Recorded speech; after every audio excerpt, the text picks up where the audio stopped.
Anak-anak, hari ini kita akan belajar tentang nilai mutlak. Oke, silahkan dipersiapkan alat tulisnya, lalu kita bisa mulai belajar. Oke, kita awali dengan kasus berikut ini ya. Misalnya, di sini saya punya satu kasus, yaitu kasus yang biasa kita temui sehari-hari. Bisa kalian baca di situ, seorang anak bermain lompat-lompatan di lapangan. Dari posisi diam, si anak melompat ke depan 2 meter, kemudian 3 meter ke belakang, dilanjutkan 2 meter ke depan, kemudian dilanjutkan 1 meter ke belakang, dan akhirnya anak itu melompat 1 meter lagi ke belakang. Oke, dipahami baik-baik, dibaca baik-baik. Kemudian sekarang kita lihat apa yang akan diperintahkan di sini. 1, yaitu tentang buatlah ilustrasi dari cerita tersebut. 2, tentukan posisi akhir anak tersebut dari posisi awal. Yang ketiga, tentukan berapa meter total lompatan yang dilakukan anak tersebut. Oke, sebelum kita membahas kasus itu, mari kita lihat sebenarnya nilai mutlak itu apa. Itu ya. Untuk mengetahui nilai mutlak itu apa, nanti akan kita bedah dari kasus ini. Tuh. Sekarang gini, dari cerita ini kita akan membuat ilustrasi sederhana saja, nggak usah susah-susah. Misalnya saya sekarang akan membuat ilustrasi yang sangat sederhana dan mungkin jelek nggak apa-apa ya, dari lompatan anak itu. Nah, akan kita tulis di sini misalnya ini posisi awalnya si anak. Oke, di sini awalnya. Lalu kalau ke sana nanti ke belakang ya. Lalu untuk arah yang ini nanti kita anggap dia ke depan. Oke, nah dari kita anggap ini anaknya posisi awalnya di sini. Ini awalnya. Nah, lalu sekarang dari posisi diam, anak tersebut melompat ke depan 2 meter. Kita anggap kalau nanti satu lengkungan berarti dia 1 meter. Kalau 2 langkah berarti kita gambar begini. Nah, arahnya ke depan. 2 meter ke depan. Berarti sekarang posisi anak itu sudah di sini. Di sini. Nah, terus sekarang kemudian 3 meter ke belakang. 1, 2, 3. Ke sini. Berarti posisi sekarang anak ke sini, segini ya. Ini tadi gerakan pertama, lalu ini gerakan kedua. Nah, sekarang gerakan ketiga apa? Dilanjutkan 2 meter ke depan. Nah, tadi dari sini, terus 2 meter ke depan. 1, 2. Oke. Posisi anaknya di sini sekarang. Lalu gerakan keempat, ada dari sini kemudian 1 meter ke belakang. Berarti ke sini 1 meter ke belakang. Berarti dia ada di sini sekarang. Dan akhirnya gerakan kelima adalah 1 meter lagi ke belakang. Set. Oke. Nah, ini si anaknya. Sekarang posisinya sudah di sini. Ini berarti posisi akhir. Nah, walaupun sederhana tapi bisa dipahami ya, ini ya.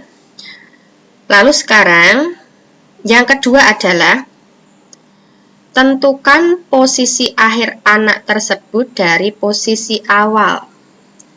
Sekarang kalian lihat, posisi akhir ini jika dibandingkan dengan posisi awal, kira-kira dari sini ke sini jaraknya berapa ini tadi? Oh, 1 lengkungan, berarti kita anggap tadi 1 meter. Kalau 1 meter ke arah mana? Tadi arahnya di sini ke belakang, arahnya ke sana ke depan. Kalau ke sini berarti 1 meter ke belakang. Kan gitu. Oke, berarti pertanyaan ini tadi menjawab soal nomor 1 tentang ilustrasi. Lalu kedua, jawabannya adalah 1 meter ke belakang. Nah, sekarang jawaban yang ketiga. Jawaban yang ketiga adalah tentukan berapa meter total lompatan yang dilakukan anak tersebut. Nah, gimana kita menghitungnya? Oke, total lompatan.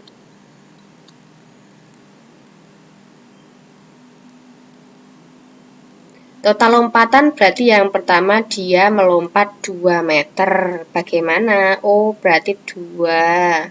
Ditambah dengan yang kedua dia melompat sejauh 3 meter, berarti 3. Ditambah dengan dia melompat sejauh 2 meter lagi, berarti tambah 2 lagi. Ditambah dengan melompat 1 meter lagi, ditambah dengan melompat 1 meter lagi. Berapa ini semuanya? Dia melompat 9 meter. Oke, gitu ya.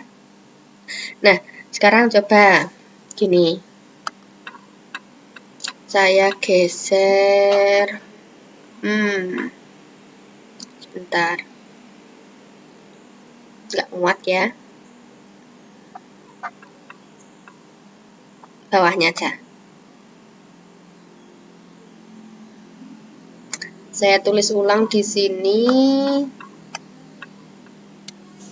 Tadi yang nomor 2. Yang nomor 2 tadi. Nah, posisi ya. Posisi 1 meter ke belakang.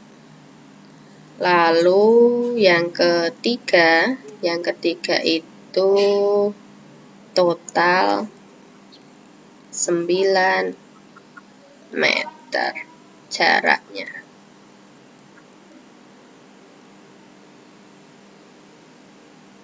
Nah, sekarang lihat.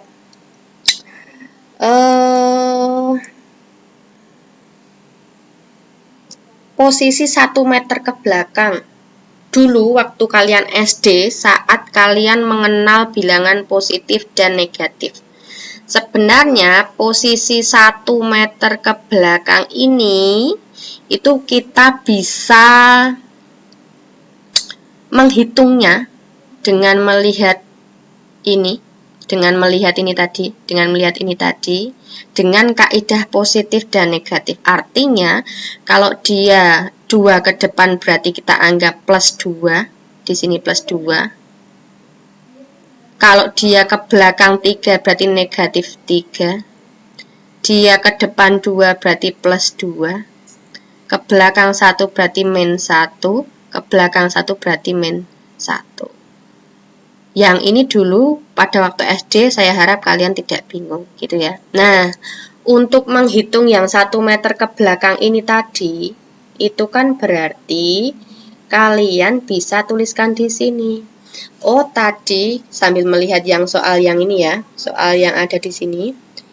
Melompat ke depan 2 meter berarti positif 2. Oke, positif 2.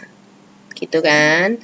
Terus ditambah dengan 3 meter ke belakang berarti ditambah dengan negatif 3. Lalu ditambah dengan 2 meter ke depan berarti ditambah dengan positif 2 lagi. Nah, ditambah lagi dengan 1 meter ke belakang berarti negatif 1. Lalu 1 meter ke belakang lagi berarti negatif 1. Nah, ini kalau kita jumlah plus 2 tambah min 3 itu kan negatif 1. Negatif 1 tambah 2 itu positif 1. Positif 1 kurangi 1 berarti 0. 0 tambah min 1 berarti negatif 1. Oh, ini artinya sama dengan min 1. Min 1 itu apa? Oh, 1 meter ke belakang. Kan gitu ya. Nah, bedanya saat kita menghitung jarak tadi gimana? Oh, tadi itu cuma 2 tambah 3 tambah 2 tambah 1 tambah 1. Sehingga hasilnya langsung 9. Nah, sebenarnya apa yang terjadi dari sini? Dari sini, ini yang ada negatif dan positifnya tadi, terus dia berubah menjadi yang hanya positif saja. Oh, di sini yang terjadi ternyata dia mengalami proses pemutlakan. Kita menggunakan nilai mutlak. Oke.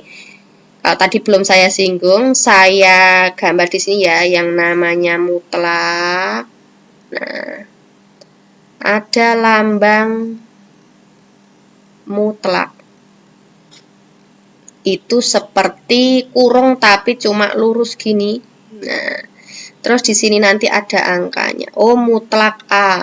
Ini bacanya mutlak A. Gitu. Nah, sekarang yang dimutlakan di sini apa?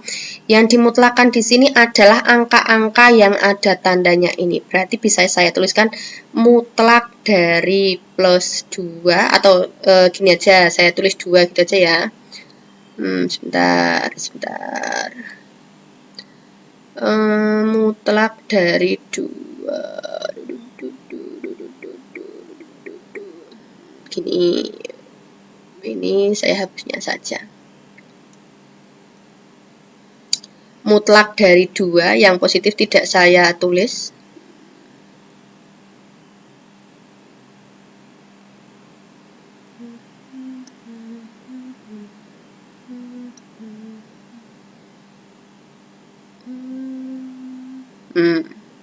Mutlak dari 2. Ini lurus ya sebenarnya ya. Ditambah dengan mutlak dari min 3.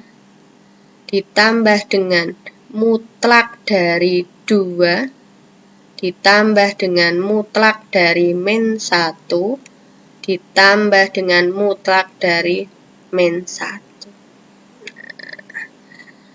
Nah, ternyata yang namanya mutlak itu, perlakuan mutlak adalah saat kita memberikan tanda mutlak di sini, maka artinya apapun di dalam tanda mutlak ini akan berubah menjadi positif. Di sini mutlak 2 itu jadi 2, mutlaknya min 3 itu jadi 3, mutlaknya 2 itu jadi 2, mutlaknya min 1 itu jadi 1, mutlaknya min 1 itu jadi 1. Nah, kenapa? Karena lihat, yang kita hitung di sini tadi adalah berupa berapa meter total lompatan. Jadi dia jarak. Yang namanya jarak itu kan tidak ada negatifnya.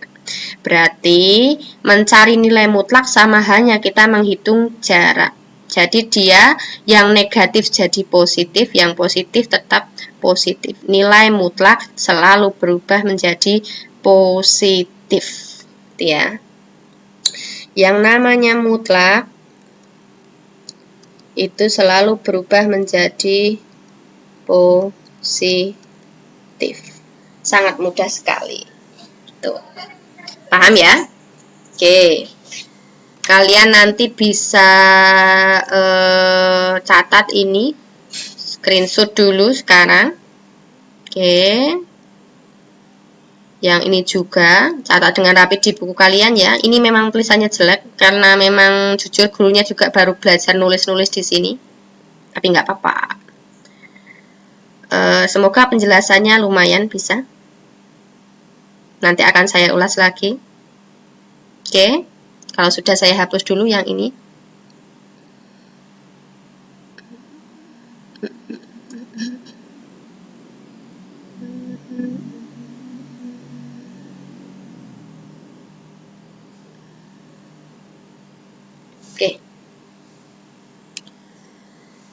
Jadi gini anak-anak, nilai mutlak tadi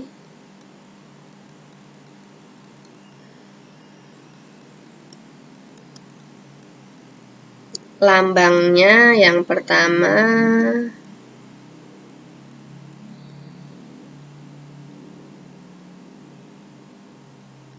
mutlak A. Ini bacanya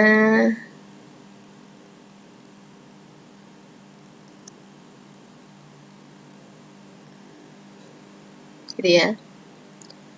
Nilai mutlak lambangnya seperti kurung tapi hanya jejak gitu ya, cutek loro.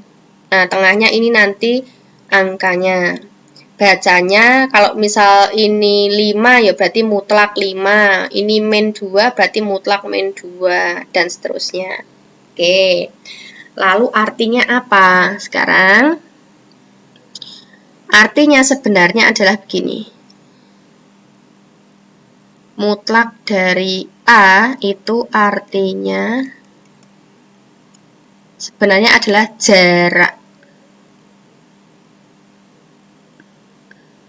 Jarak dari A ke 0. Nah, ilustrasi lagi misalnya. Karena jarak ya, saya punya garis bilangan. Oke. Lalu di sini ada 0. Saya mau mencari nanti yang positif dulu. Misal di sini saya punya angka 5. 0 ke 5, kalau misalnya saya cari mutlaknya 5, berarti mutlak dari 5, karena jaraknya dari 0 ke 5 itu ya 5. Oh, berarti mutlak dari 5 itu 5. Misalnya di sini saya punya yang lebih jauh, min 7.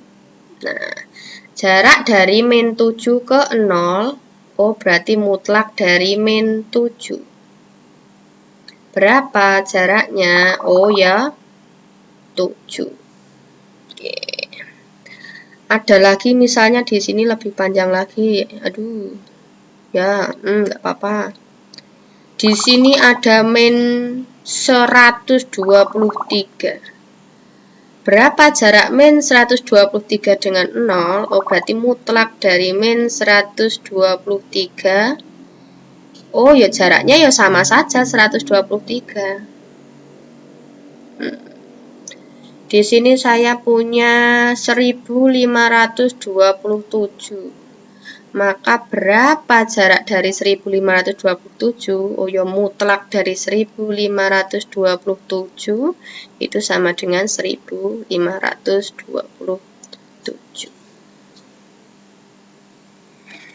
Bisa dipahami ya?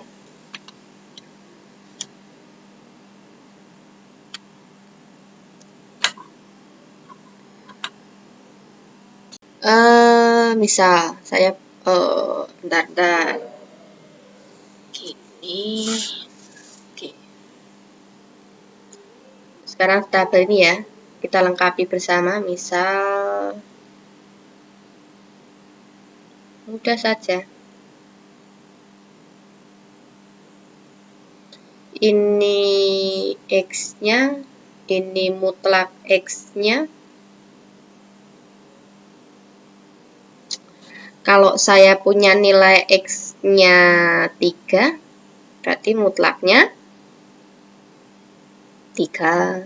Kan sama halnya jarak dengan 3 ke 0. Kalian sambil membayangkan garis bilangan tadi. Kalau misalnya X-nya min berapa ya? 10. Berarti mutlaknya 10. Kan gitu. Mudah sekali, tinggal menghilangi min-nya sebenarnya. Lalu kalau mutlaknya misal 21. Oh ya, otomatis ini 21. Mutlaknya min 1000. Oh ya, otomatis di sini 1000. Kalau mutlaknya 0. 0 itu plus apa min? Jarak antara 0 ke 0 ya 0. Gitu. Udah ya. Nah, jadi nanti gini. Kalau bilangannya misalnya P. Nah, tergantung P ini positif atau negatif. Kalau P itu positif, berarti mutlak P ya P itu sendiri. Kan gitu. Kalau P itu bilangan yang negatif, maka mutlak P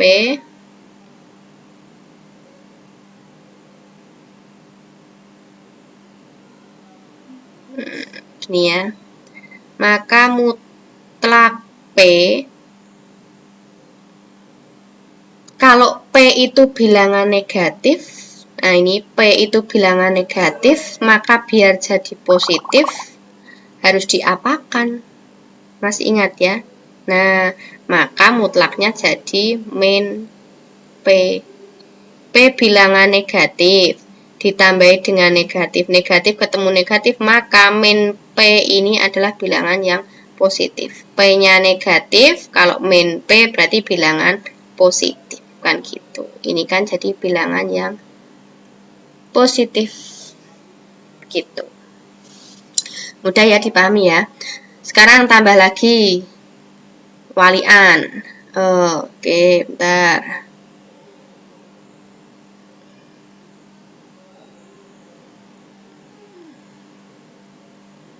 Yang ini hasil mutlaknya, mutlak X-nya. Yang ini nanti coba yang dimutlakan tadi harusnya siapa gitu.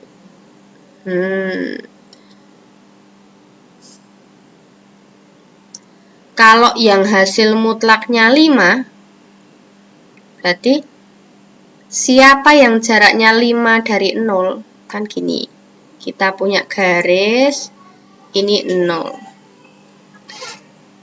Ini 0. Jaraknya 5. Siapa saja yang berjarak 5 dari 0? Oh, 5 dari 0 itu ya bisa. Ini kan jaraknya 5. Ke sana juga bisa 5. Siapa yang jaraknya ke sana 5? Oh, berarti positif 5. Siapa yang jaraknya 5 ke kiri? Oh, berarti negatif 5. Berarti yang dimutlakan kok hasilnya 5 itu ada min 5 atau 5. Siapa yang dimutlakan hasilnya 11? Sama dengan ini tadi. Oh, berarti bisa min 11 atau 11. Gitu. Tahu ya? Siapa yang dimutlakan hasilnya min 2? Ayo. Ada? Tidak ada, karena tidak ada jarak yang negatif. Semua nilai mutlak itu nilainya positif. Jadi ini tidak ada. Gitu. Nah, sekarang siapa yang dimutlakan hasilnya M? Karena ini nilai mutlak, maka nilai M ini jelas dia positif. Oh, berarti kalau yang dimutlakan hasilnya M, bisa saja dia tadinya min M atau M itu sendiri, karena M di sini jelas positif. Min M berarti ini negatifnya, yang ini berarti dia positif. Dari sini, semoga kalian tidak bingung lagi apa itu nilai mutlak. Oke ya. Nah, nanti kalian bisa menulis definisi di sini, definisi nilai mutlak. Definisi nilai mutlak. Nih, melihat dari sini tadi, ini ya, di sini.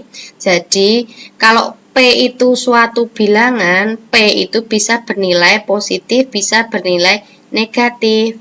Kalau P positif, maka mutlaknya P itu sendiri. Kalau P itu negatif, maka mutlaknya adalah negatif dari P. Oh, bingung nggak? Coba ditulis di sini. Tak ganti sekarang dengan X. Mutlak suatu bilangan X itu bisa jadi dua kemungkinan. Gitu ya. Bisa jadi dua kemungkinan saat positif dan saat negatif. Bisa jadi X, bisa jadi min X. Kalau di sini P sama min P, berarti di sini bisa jadi, ini ada sama, gini, bisa jadi X, bisa jadi min X. Kapan dia bisa jadi dirinya sendiri atau bisa jadi X? Kan X kan ini, dia bisa jadi dirinya sendiri saat X ini positif. Saat X positif. Positif itu berarti dia lebih dari atau sama dengan 0. Gini aja. Tak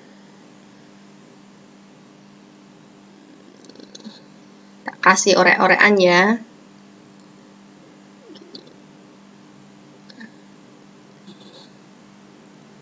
Saat X positif. Tuh.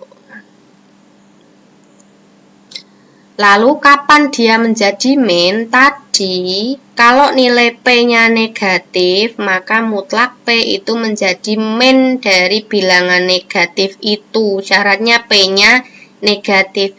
Berarti ini X akan menjadi negatif dari bilangan X itu kalau di sininya tadi negatif. Kalau di sini negatif, kan dimutlakan harus positif. Maka kita menambahkan dengan min. Saat kapan? Oh, kalau nilai X-nya negatif. Negatif itu berarti kurang dari 0. Kan begitu. Nah, ini berarti saat X negatif. Seperti itu. Oke, nggak bingung ya? Nah, ini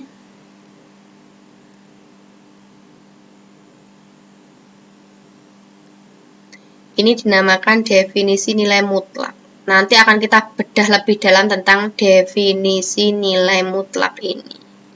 Oke, dicatat dulu boleh. Silakan.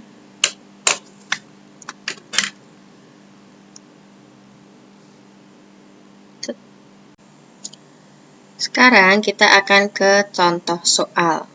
Oke, dengan contoh soal ini diharapkan kalian dapat memahami ya penggunaan nilai mutlak, tapi sekarang yang akan kita bahas adalah contoh soal yang sangat-sangat sederhana. Hanya perhitungan aljabar, tapi di dalamnya ada nilai mutlaknya. Oke, kita mulai dulu. Sebentar.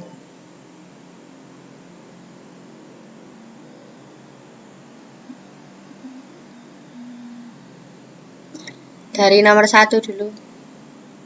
Oke. Misalnya di sini saya punya mutlak dari min 5. Oke. Lalu ditambah dengan 2 dikalikan dengan misalnya mutlak dari min 20 sama dengan berapa? Kan gitu. Nah, mutlak tadi kan seperti jarak ya, jaraknya min 5 ke 0 berapa, semua sudah tahu, tinggal menghilangi tanda negatifnya, berarti ini hasilnya 5 ditambah dengan 2 kali mutlak dari min 20 itu 20. Oke. Nah, berarti hasilnya di sini 5 ditambah dengan 2 kali 20 itu 40. Oh, berarti hasilnya 45. Sederhana sekali ya. Nah, sekarang yang kedua misalnya. Kalau saya punya nomor 2.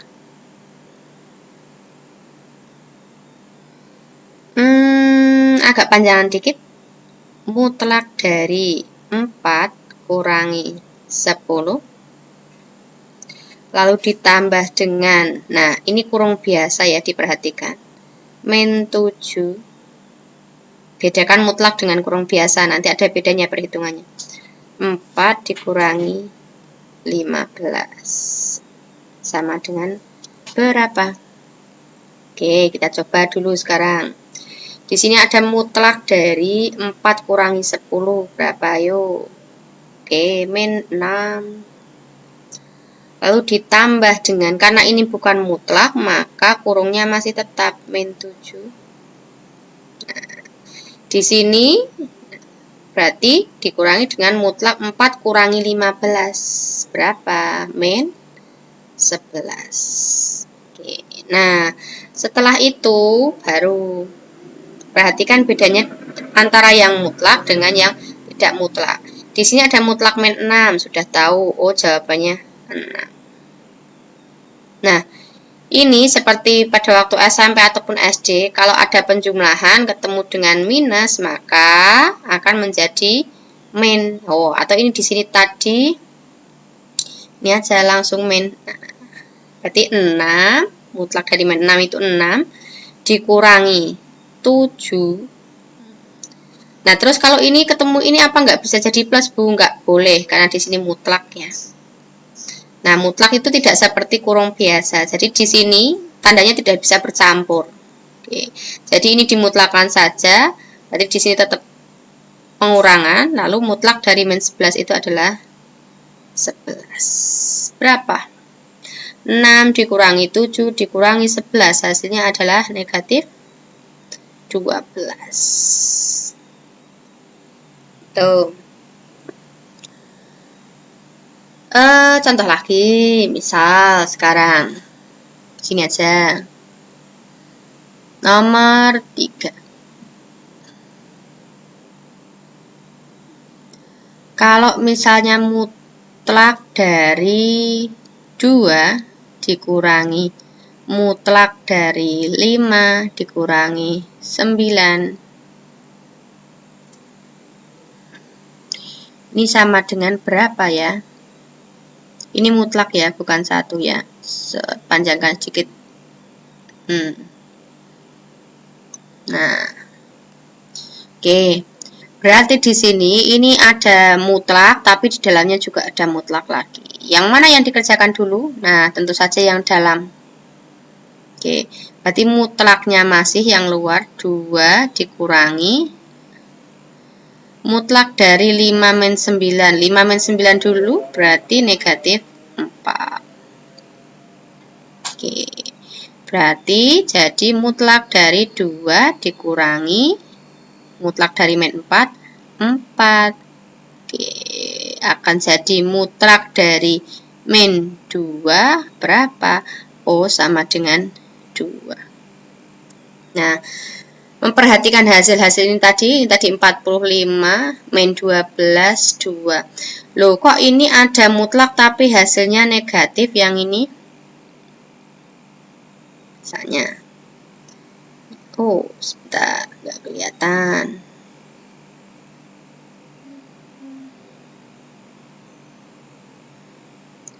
Yang ini kok mutlak hasilnya negatif? Nggak apa-apa, tidak semua perhitungan mutlak itu hasilnya positif. Yang hasilnya selalu positif adalah kalau misal keluar dari mutlak seperti ini hasilnya positif. Tetapi kalau misalnya ini tuh kan mutlaknya sudah lepas di atas. Oh, ini min 6 sudah dimutlakan jadi 6. Ini min 11 sudah dimutlakan jadi 11. Nah, yang dihitung di sini bukan lagi nilai mutlak, tapi dia perhitungan biasa sehingga hasilnya memungkinkan negatif. Gitu ya. Lalu ini tadi untuk memperjelas. Nah, untuk yang kurungnya berganda seperti ini tumpuk-tumpuk, maka kita dahulukan yang dalam kurung ini dulu.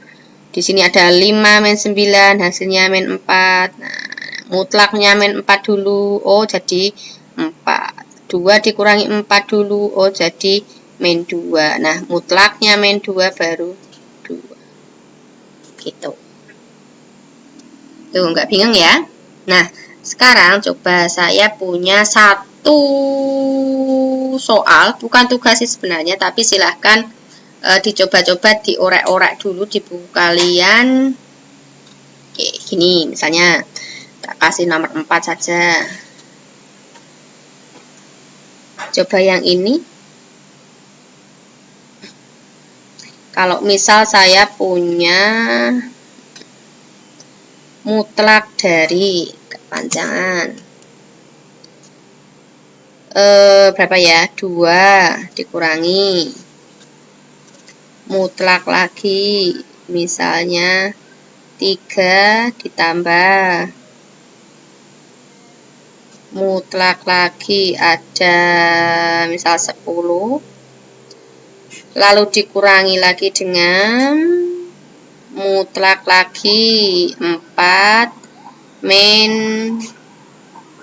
9 misalnya. Nah, ini mutlak temannya ini. Oke. Lalu ini ada lagi, saya tutup di sini yang kedua.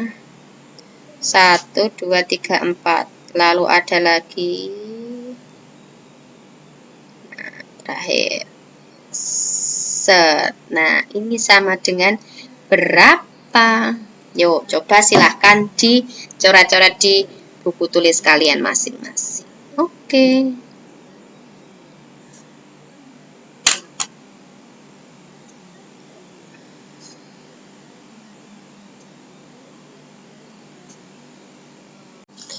Oke, begitulah materi pengenalan nilai mutlak.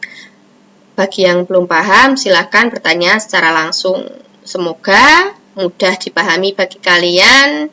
Kemudian nanti akan dilanjutkan dengan tugas atau soal-soal yang akan diberikan oleh guru kalian. Terima kasih. Bye.